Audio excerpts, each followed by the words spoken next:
investors, providing reimbursement of multiple duties required to purchase land and offering subsidies to MSMEs. Additionally, a great opportunity we see across all sectors that has emerged is of setting up manufacturing supply chain units across the value chain, across sectors under the Atmanirbhar Bharat initiative, where India is looking to set up domestic supply chain units within India itself, providing opportunities to multiple suppliers, vendors to set up shop in India. One of the key announcements by the Union Cabinet in the COVID period, under the leadership of our Honorable Prime Minister, has been formation of an empowered group of secretaries led by the Cabinet Secretary and project development cells in each and every line ministry. Under this framework, end-to-end facilitation support by senior officials from the government is provided to the investors with fast-track approvals through single window clearances, issue resolution, and also identification of key off-the-shelf projects for investors. To operationalize multiple activities of this framework, Invest India has been working very closely with all the line ministries and state departments to handle investors. Before I request my colleague Vasundhara to showcase some of the key identified sector opportunities for Saudi investors, I would like to showcase through a short 1-minute video, a Saudi microsite recently launched by Invest India, dedicated for Saudi partners and investors. The link to the microsite can also be accessed through the Embassy of India's website.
Over to you, Vasu. Good afternoon, everyone. I'm Vasundhara Singh from the Saudi desk at Invest India. Invest India currently has teams looking at over 25 different sectors within the country, and we've curated short overviews of 7 that would be of particular relevance to this conference, starting with the logistics sector in India. The logistics sector is the backbone of the Indian economy. This sector contributes to nearly 5% of India's GDP and nearly employs 22 million people. The last few years have witnessed a conscious effort on behalf of the Indian government to improve the logistics ecosystem in India. There's been a 54% increase in port capacity over the last 4 years. India has also seen the second largest road network in the world, carrying 65% of the country's goods cargo. The central government is also planning a network of 35 multimodal logistics parks to reduce overall logistics cost for investors. Besides these efforts, the government of India has also taken various regulatory measures, such as the introduction of the E-Way Bill and the release of the much-awaited National Air Cargo Policy in 2019, which seeks to make India among the top 5 air freight markets by 2025. Next, we have the food processing sector of India. India's food ecosystem offers huge opportunities for investments, with stimulating growth in the food retail sector, favorable economic policies, and attractive fiscal incentives. The food and grocery market in India is the 6th largest in the world. India ranks first in the production of milk, livestock, population, and millet production, and ranks second in rice, fish, wheat, cereals, fruit, and vegetable production. The government of India, through the Ministry of Food Processing Industries, is also taking all necessary steps to boost investments in the food processing industry. The government has sanctioned 37 food parks funded under the Mega Food Park scheme, out of which 18 are already operational and 19 are under implementation as of 27th Feb 2020. By 2024, the food processing industry will potentially attract $33 billion worth of investments and generate employment for 9 million people. By 2025, India's food processing sector is expected to be worth over $500 billion. Then we have the oil and gas sector. India is the world's fastest growing energy market, making the oil and gas sector one of the most lucrative opportunities for investments. The government of India permits 100% FDI in exploration and production and 49% FDI in refining under the automatic route. India is the third largest energy and oil consumer in the world after China and the USA, and is expected to witness a planned increase in the share of natural gas in the energy mix of the country by 2030. The petrochemical industry is expected to become a $100 billion industry by 2022, growing at a compound annual growth rate of 10%. India has emerged as a global refinery hub with its current refining capacity at 249 million metric tons per annum, comprising of 23 refineries, 18 of which are under the public sector, 3 under the private sector, and 2 in a joint venture. There are 8 new LNG terminals under development, which will increase the regasification capacity to 74 million metric tons per annum. India also envisages to set up 5,000 compressed biogas plants by 2023 under the Sustainable Alternatives Towards Affordable Transportation Scheme. And finally, the upstream and natural gas sector in India expects $118 billion of investment by 2023. Moving on to the metals and mining industry. India is home to 1,531 operating mines and produces 95 varieties of minerals. The government of India permits 100% FDI into steel, mineral mining, aluminium, coal production through the automatic route. The development of the national steel policy envisages crude steel capacity to reach 300 metric tons by 2030, to become the second largest finished steel consumer in 2019.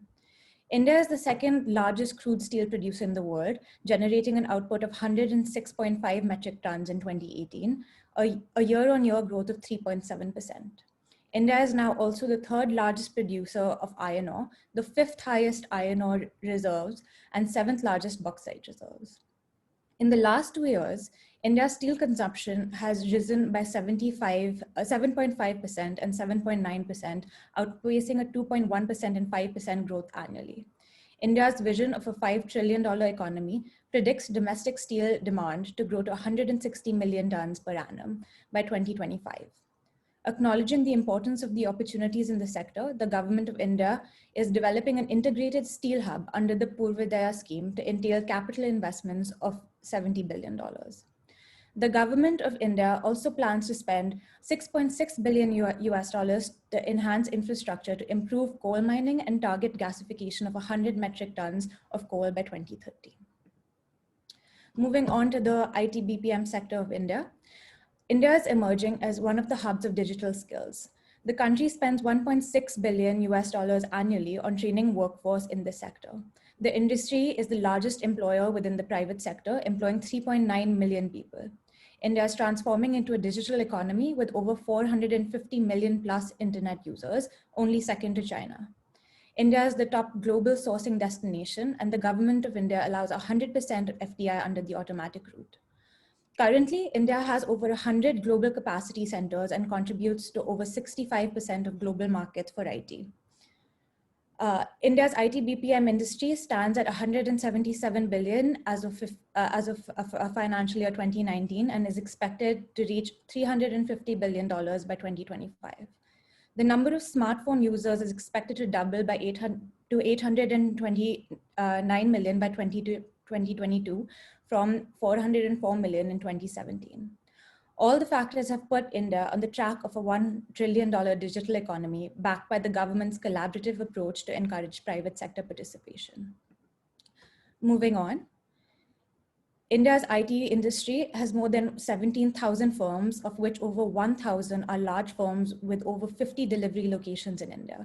The country's cost competitiveness is in providing IT services, which is approximately 3 to 4 times more cost effective than the US, continues to be its unique selling proposition in the global sourcing market. The above image maps some of the key technology clusters that have emerged in India. Next, we have the renewable energy sector in India. The government allows up to 100% FDI under the automatic route for renewable energy generation and distribution projects. The total investment opportunity identified for this sector is expected to be over $30 billion by 2030. In 2019, India was ranked the fourth most attractive renewable energy market in the world. As of 30th April 2020, the total installed capacity of renewables is 87 plus gigawatts. India has the fifth largest installed capacity globally, the fourth largest in wind, and the fifth largest in solar. Wind energy capacity in India has increased by 1.7 times in the last 4 years. And solar power capacity has increased by more than 11 times in the last 5 years, from 2.6 gigawatts to 28.18 gigawatts in March 2019. India has approved the development of 60 solar cities and allocated 1.3 billion US dollars for setting up 50 solar parks of 40 gigawatts. Next, we have the chemical sector of India. India ranks sixth in the world of chemical sales and contributes 3.4% to global chemical industry. 7.7% of India's manufacturing GVA comes from chemicals. Today, India produces over 80,000 types of different chemical products in the country. India is a net importer of chemicals, presenting the opportunity to produce $111 billion worth of chemical production by 2023 to meet domestic requirements. Demand for chemical products is expected to grow at 9.3% per annum from 2018 to 2025. This is a lucrative opportunity for this sector for investors can be highlighted by the fact that between 2016 and 2019, the total return to shareholders from the Indian chemical industry grew at a CAGR of 15% globally, 15% domestically, compared to an 8% CAGR globally. The next slide maps some of the chemical manufacturing clusters that have emerged in India. This closes our overview of some of the opportunities in a handful of sectors in India. The Invest India team is always available to provide additional information and support to you through your entire investment cycle. Thank you. Thank you, Mr. Walia and Ms. Singh. Moving ahead, I request Mr. Hani Fetiani to elaborate on how industries and trade authorities in Jeddah have been dealing with the challenges posed by the COVID pandemic. Thank you very much. I really like to thank you for giving me this opportunity to be with you today. And I really thought, what should I say about the situation and right now? It came to my ear a lot of ideas, and I think let's take the opportunity and see what we can do to enhance our struggling economy and all that. Mr. Ambassador, thank you for your presentation. It was very good, and I like to talk to all the speakers. Thank you. You are a real inspiration to my dream. In 2016, I gave a presentation at SIPN. Actually, before that, I was in India. I gave a presentation, and I enjoyed the Indian culture, and I was intrigued by one slogan called Make in India. And I said how I can elaborate on that and bring it home. How I can make India product to be in our local market as strong than other Chinese product or other European product. So I did this presentation a long time ago, and it is my dream. So please bear with me. I'll give it very fast. I know I only have a small time to give my presentation. I will go ahead and start. Well, this COVID-19 for me, it is as much as pain, but it came to me personally as an opportunity to explore and start using new different media. And I came up with a good solution. And the solution is all the strategies that people wrote before Corona, you have to right now build new thinking, build new way, build new strategy, because life after Corona is different. And I started doing my research, and I found a map. It was 5 days ago, about the microeconomic of the world after this risk, the epidemic risk. And the colors of Saudi Arabia and India show that we are at medium risk. Look at the rest of the world, it's all red. So we are doing good. We are good. And I looked at another map and I said, let's compare our GDP after this crisis. By the way, this is 5 days ago data. India, it is very beautifully, it is 1.9. Look at America, minus 5.9. Canada, 6. Russia. So I think India's economy is doing very good, and Saudi Arabia 2.3 is excellent in the situation we are in right now. I want to take you back to my dream. When I was sitting, the last ambassador, I told him I have a dream. He laughed and smiled. He said, I'd like to see your dream. I showed him my dream, and I have been contacted by a lot of people, but nothing happened. But I think right now, after your presentation and after the presentation I heard before me, it's a great opportunity to build an Indian commercial and technological city in Saudi Arabia. And for many reasons, we bring the technology here because right now the Saudi government, as you just mentioned, they are putting a lot of billion riyals to support small and middle-sized industries. Our synergy is our power. We have a synergy between the two countries, the trade, the tradition, the years of experience. Our ancestors, we are related, the two countries, culture-wise and ethnic-wise. And we can import from India a lot of goods that will benefit the society and local health. My philosophy is to take this product, let me go one screen up, this line, make in India. I want to make it in India, it's made in India, packaged in Saudi Arabia and sold to the world. And we have a lot of opportunity for Indians to come and help Saudis and work with the Saudis on alternative industries. I'm talking from upstream industry and downstream industry. You have the technology, you have the know-how. And I was inspired by the trade agreement that was signed by King Salman. The minute, after he was inaugurated as a king, India was the first country he visited and signed that agreement. All what we have to do is to elaborate and use that opportunity right now to do it. We have,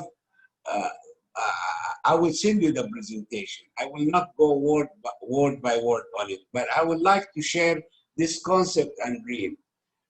Look, my philosophy is very simple. I'm a layman and I'm a business developer. I talk to a lot of people and I develop a lot of projects in my life. I even have a company in Morocco. And I found that Moroccans are sick and tired of made in China.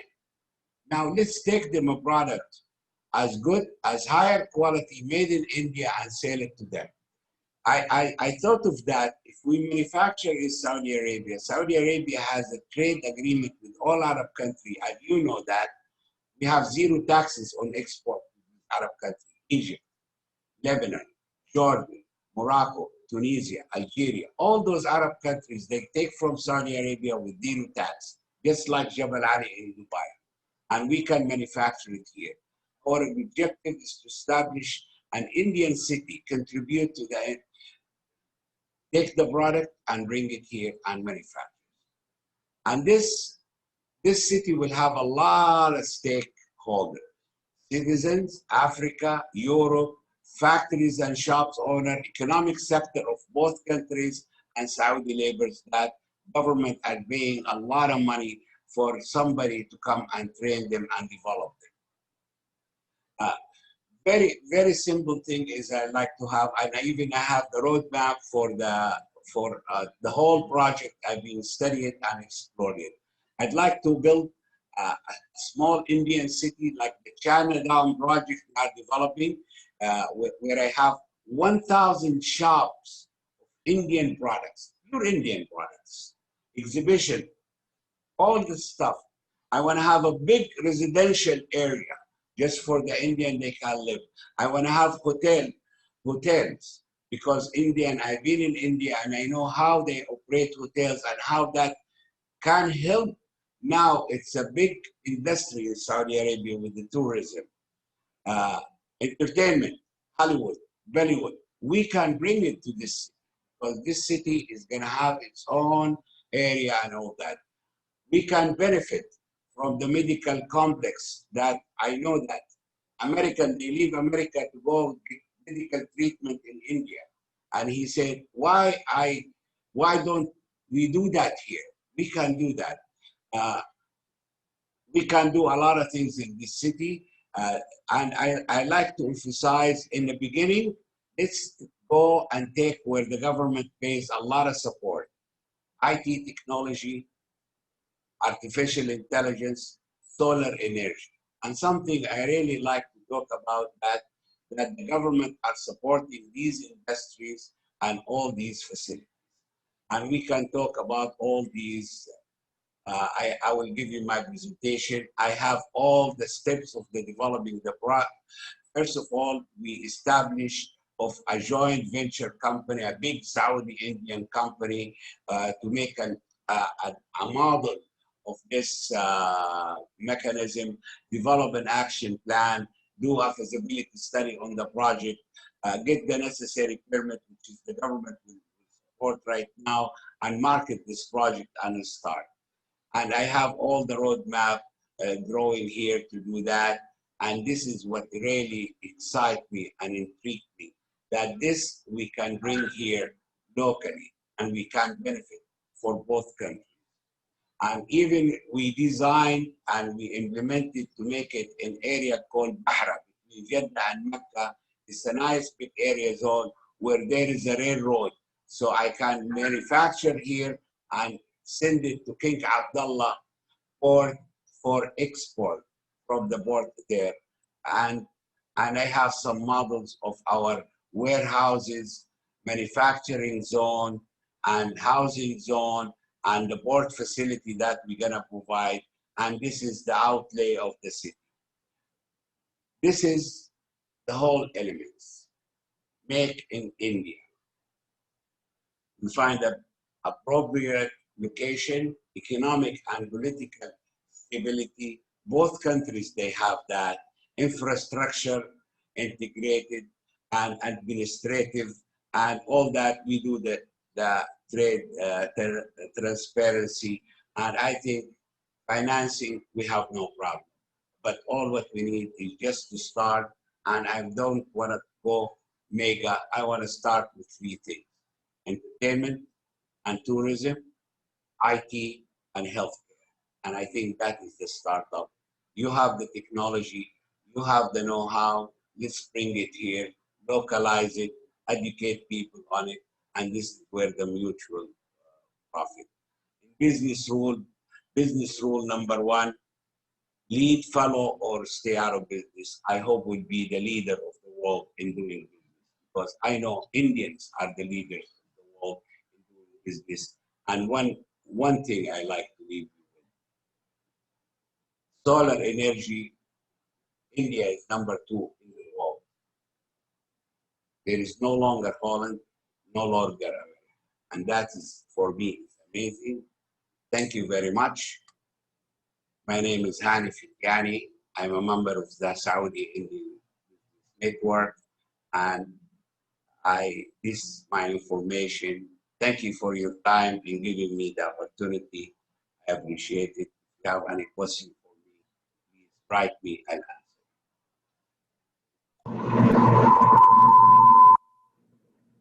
Thank you, Mr. Fetyani. I request Mr. Vijay Soni to add in his inputs regarding the agenda of the program. Thank you, His Excellency, Mr. Rajiv, Chandranath, Achal, Vasundhara, my friend Hani, Madam Ritu, Hamna, and ladies and gentlemen. I'm the last speaker for the day, so my job become a bit difficult, as all the learned speaker has elaborated issues and opportunities, great potential what Saudi Arabia and India carries together. Still, I cannot stop myself to say a few words, maybe it may be repetition of words which His Excellency has already elaborated. As we all know, Saudi Arabia is fourth largest trading partner with India. We also know last week some news which are cause of concern for all of us. GDP for last quarter shrank by 23.9%. Yesterday, Fitch is issuing a rating that economy is going to contract by 10% or so. Similar trend we have seen in table presented by His Excellency. Friends, these are the issues. Yes, of course, issues we cannot deny it. But we also know history tells us that whenever there is an issue, there is a crisis, it's an opportunity.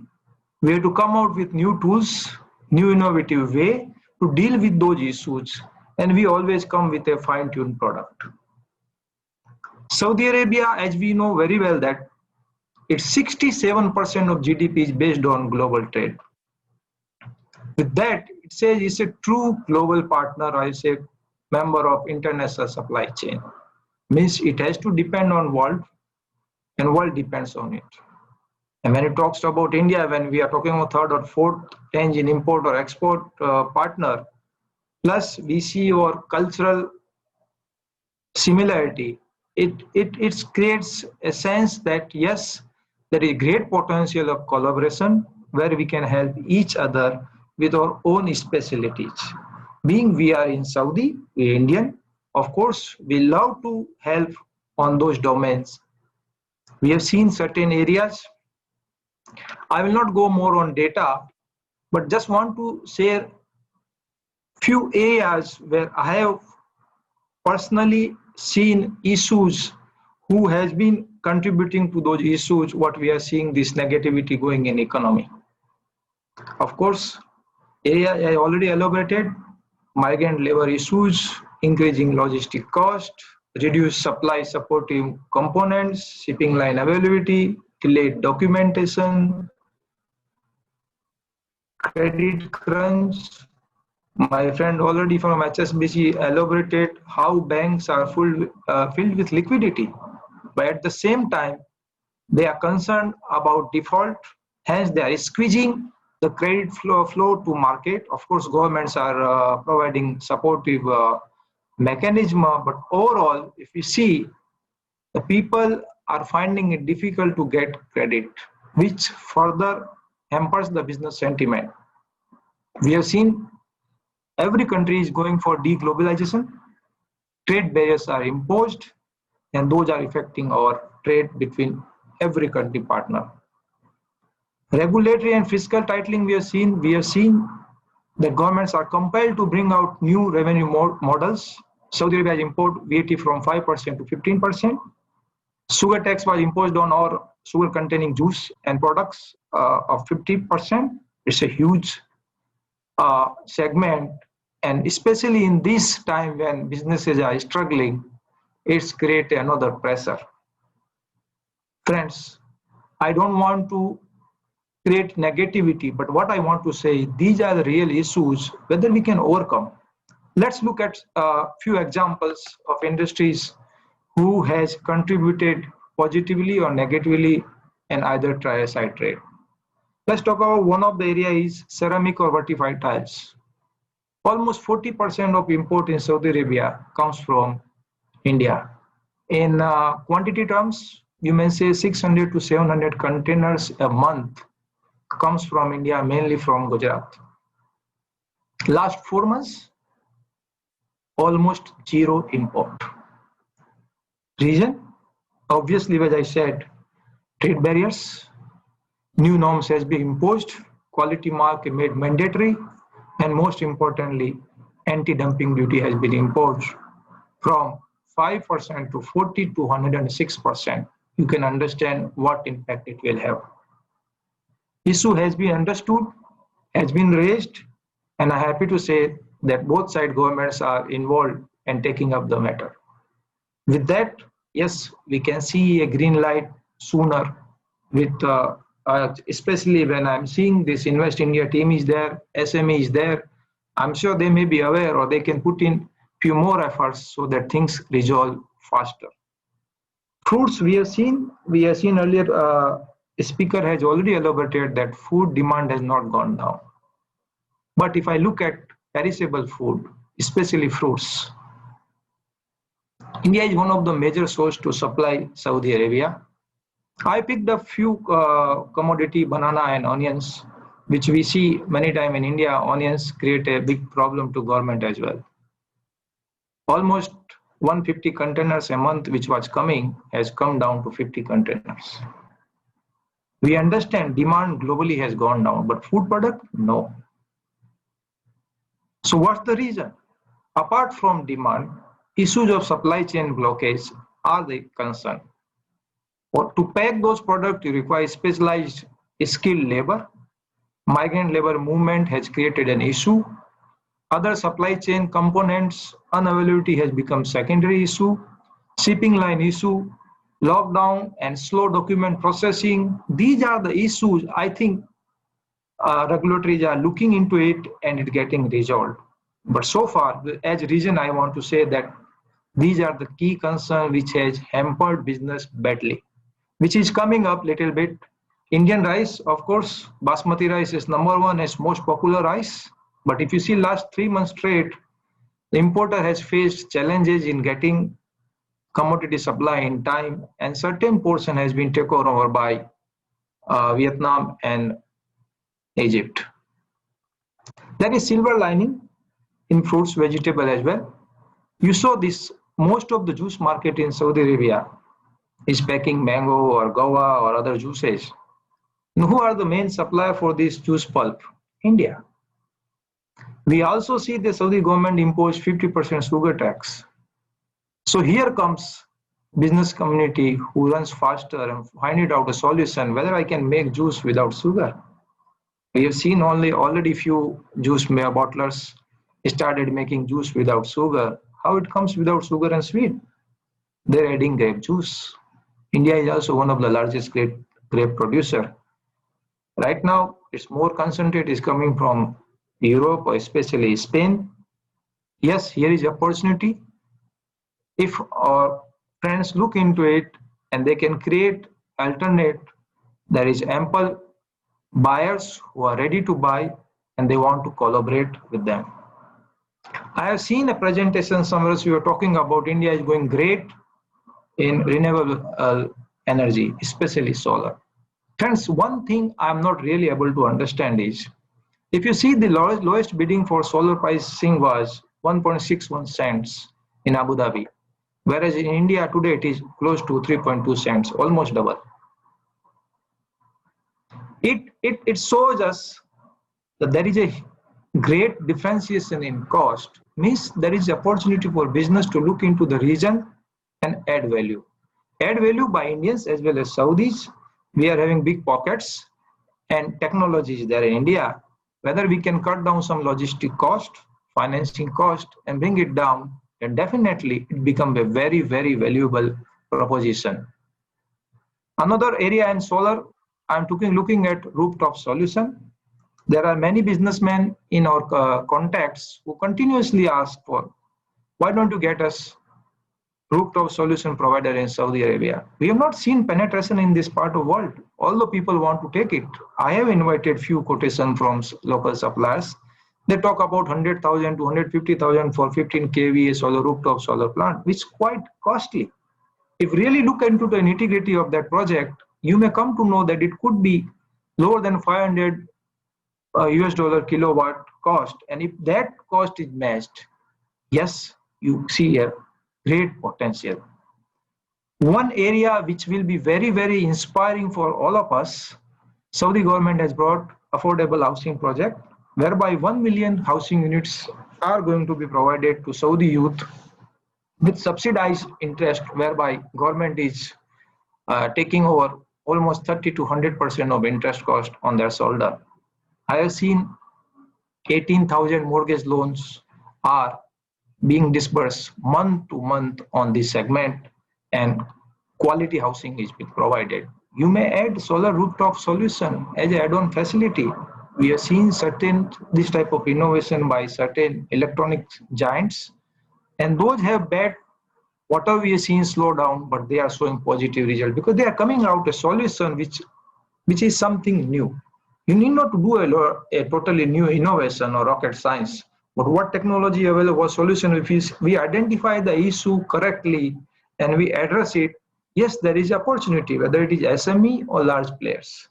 My focus is more on SME. I just heard my friend Chandrakanta showcasing many positive things what India has done in SME sector. Equally, Saudi Arabia is also looking for support because they also want to strengthen their youth. The growing unemployment issues are equivalent whether you go to any economy. But thing is, we cannot say that it could be either made there or here. It has to be a win-win situation where both party wins. We receive many trade queries. We want to sell this product. Let's say talk about food and grain industry. We had one discussion on similar topic that we are talking. Saudi Arabia is having great concern. Of course, it has to have that. What is the food security for the country? Friends, why don't we look into that? India is one of the world's second largest grain producer. Can we have a package whereby we may store food grain here and we do a collaboration with local importers? Yes, you may have financing issue. No issue. Here, cheap financing is available. You may say almost 2% per annum financing cost. It's nothing. It gives a win-win situation. You get a market, permanent share in market. At the same time, you're adding value to both ends and secure supply, secure market. So that will work. Similarly, if you talk about manufacturing model, I feel future is where you have tie-ups, where both economy gains. Those will be the time for long-term players. Pure trading means you can say pure import or export of particular commodity. Yes, it may see challenges eventually. So look into that line and we can think about it. I have a few more projects which I can take up later on with respective team members. Yes, friend, I will raise request to Mr. Chandrakant if he can provide us more fine-tuned listing whereby he say, yeah, these are the companies, they are in these domains and they are interested to go in this market because there are many SMEs in this part of the world who are looking for Indian collaboration. In silver lining, you can see certain project which has come to my notice and which is in line with Invest India theme where they're saying that India is pioneering in certain sector. One of them is aviation. Saudi government is coming big way in PPP mode, whereby private player has to play a big role. Yes, that could be possible. It has to be localized, but ultimately a technical partner has to join hand with them. So I can share those details later on. People who are looking for quality, I will say top 5 service provider in aviation sector, namely airport operation, passenger boarding, bridge operation and maintenance, ground handling services. Similarly, schools and hospitals, wave 2 is going on whereby government is asking you build, operate and transfer. Almost 2.5 billion Saudi Riyal, affordable housing, which I has just discussed. Vaccine manufacturing, again, today morning I was talking, one of the colleagues is looking for a few good branded name from India who can provide them support and they are ready to work with them and put up manufacturing facility in Saudi Arabia with research lab facilities. Steel pipe, that's another area. Huge supply demand gap is there. So a collaborative manufacturing facility or long-term tie-up is possible. Friends, it's very famous project from MBS Neom City. I think you can see many multi-billion projects in that one. But main theme of that project which I liked is they are very concerned about an environment friendly and smart city concept. my company itself is also working on some of the project with them, and looking at their way they are working, they want to really have some quality life there. And where, friends, with that, I will give a pause to my talk and would like to hear from our dear ambassador for queries. I just want to take up one of the questions I was going in chat session. The friend was talking about how about financing. Here SIDF is available, Saudi Industrial Development Fund, which is providing almost, I will say they say it's zero interest, but if you look at admin cost and all those things, it comes to around 2% per annum cost. They fund your projects, long-term projects, 50 to 75% of your capital needs, and very easy, not very complicated. Similarly, you can find banks are available, ECA facilities are available, and from SIBN end, yes, we can help you connect the right people to move forward, because these will be very helpful and useful whether you come for a project or storage of material here, you do a tie-up, yes, this will be fruitful. Thank you very much, sir. Jai Hind. Yeah, first of all, I would like to thank all the panelists here, Mr. Hani Fitani, Mr. Rajiv Shukla, who was here and gave a good presentation, Mr. Chandrakant Salunke. There is indeed, much demand for collaborations in the SME sector, because not every project is a brick project and people are looking forward. In the Invest India team, the young team, Mr. Achal Walia and Ms. Vasundhara Singh, of course, there has been frequent engagement between Invest India and the counterpart organizations here as regards investments. And I think frequent interactions like this would throw open newer opportunities. Mr. Vijay Soni, of course, you have been here for a long time, have a rich experience, and as a chartered accountant and as a member of the SIBN. The two colleagues here, from the embassy and the consulate, Mrs. Hamna Mariam Khan and Mr. Ritu Yadav, both heading the commercial sections of the embassy and the consulate respectively. And I think our commercial sections are extremely active, proactive, and they would do everything possible to ensure that whatever the needs and requirements of the two sides are met, in terms of matchmaking, in terms of providing the data. So I think you feel free. We are also in the process of expanding and relaunching the SIBN, which will be in the next 3-4 days, where all the chapters in the three major provinces of Riyadh, Dammam, and Jeddah, and the central organization will be there. And I think there are many such initiatives which are going on between India and Saudi Arabia. We have not let the COVID get affected in terms of bilateral engagement and business engagement. A lot of things have actually happened. In fact, in our informal discussion with the Saudi authorities, we learned that many critical meetings which they wanted and which we wanted have actually taken place. So this is indeed a good sign, and that same goes with the business. I understand that a few questions are there. Somebody is interested, so I'll ask Ms. Ritu to coordinate this, and then we close after this. Thank you very much, sir. Right now, we have received a few attendees who have raised their hands. So I'll allow firstly Mr. Muneeb Kandi, if he is here, to put up his question. This question no statement. Yes. Yeah. Only, hello? Mic. Oh. Mr. Kandi, you are requested to unmute your mic.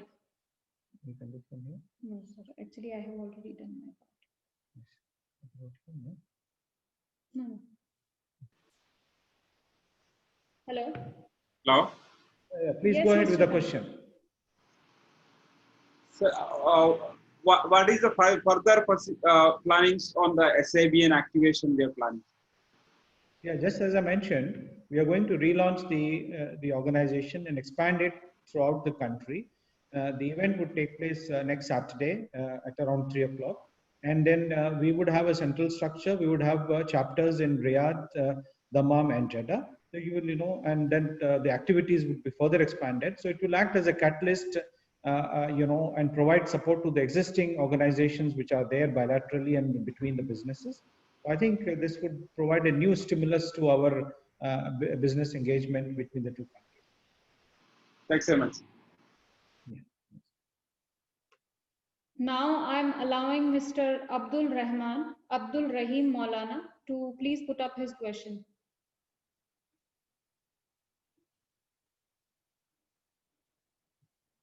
Mr. Abdul Rahim Maulana, are you? Yes, I am here. Mr. Hani, you suggested a project in here between Jeddah and Mecca. Is this just on paper, or is there any initiative for this?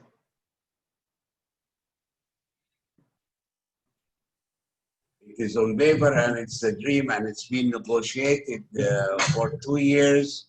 And I hope one day, I believe dreams will come true. Thank you. God knows, Mr. Sonny and BJ, we've been talking about this for years, and we did everything. And I think it will come true. Let's realize it. Okay, thank you. With the opportunities we have today, SIDF the government will finance 75% of any small project, but they have a condition: you manufacture for local and export. And that's what I say. Okay. Our export will be zero. And even we have a government agency, they buy it from you and export it, and they only take 1%. Thank you. Thank you. I request Mr. Khalik Sheikh to please put up his question. Mr. Khalik Sheikh.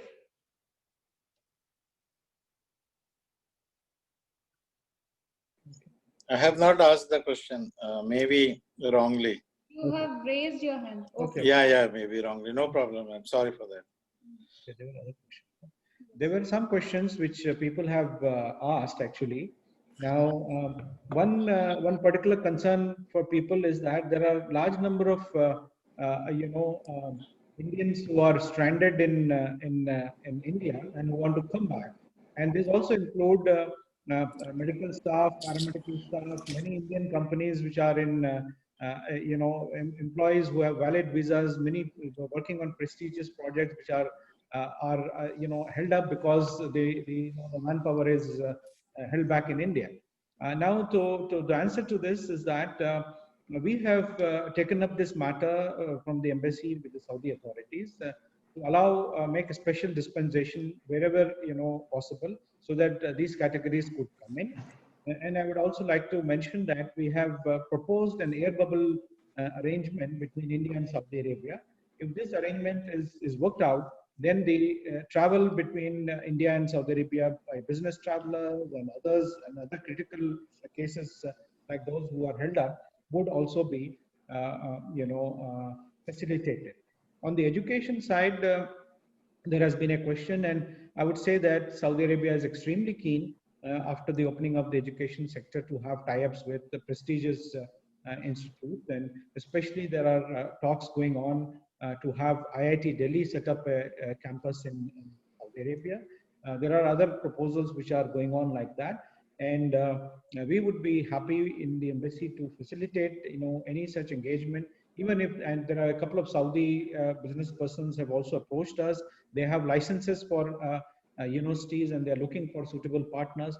So that is again one thing which we could look at. So I think in all, as I say, there are challenges, but as we say, that we have to look for opportunities in the challenges. So I think I'm very happy that we could, which would have a very stimulating discussion in this past 2 hours, and there's a series of commercial events which we have been organizing, and so we look forward to continuous engagement from all of you back home in India and here in Saudi Arabia, and be rest assured that we are all there, to support you in whatever manner we can. I pass on to Ritu to conclude the program. Thank you very much. Your Excellency, can I have one suggestion? Yes, please. Yeah. My suggestion is, my chamber is playing very important role, and currently we have a federation also. So we are connecting with the SME sector very well in India. Not a capability of the one company, but we have a group of companies we have established sector-wise. So where we can, connect with it. Looking at, the Mr. Vijay Soni's, statement, and other, Mr. Hani also said about particularly. I suggest, Your Excellency, that, can we set up one division for SMEs, particularly under the commercial department, where we can connect with the SMEs, Saudi SMEs, particularly with the Indian SMEs, and we can start, sharing the information, particularly because some projects are bigger project, where L&T and Tata, Birla can play very important. But here, small and medium-sized companies are capable to fulfill the requirement of the Saudi Arabian companies, where we can do a lot of activity. So I suggest, place one system here where my chamber and the embassy can work together, and we can start working, because we have a India, Saudi Arabia SM Business Council. Particularly, we are regularly connecting. So I would like to have your suggestion and guidance in this. Oh, very well. Good suggestion, and we'll certainly give a due consideration, and we'll have, even in these organizations which we talked about, like SIBN, there will be sectoral committees, and we'll certainly have sectoral committees dedicated specifically to SME sector. Thank you very much for the suggestion. And same which your SMBI you are talking, we can utilize in India. They can use our office as an India partner. Sure. Thank you very much, sir. Before formally ending today's session, on behalf of the Embassy of India in Riyadh, I thank you all for your kind participation. We look forward to having more of such interactions. I extend gratitude particularly to the representatives of Saudi authorities, team of Invest India, President SME Chamber of Commerce, Indo-Arab Chamber of Commerce, and our eminent panelists for making this webinar a success. Thank you very much. Thank you. Have a great day. Thank you so much. Thanks all of you. Thank you all. Thank you very much. Thank you for opportunity.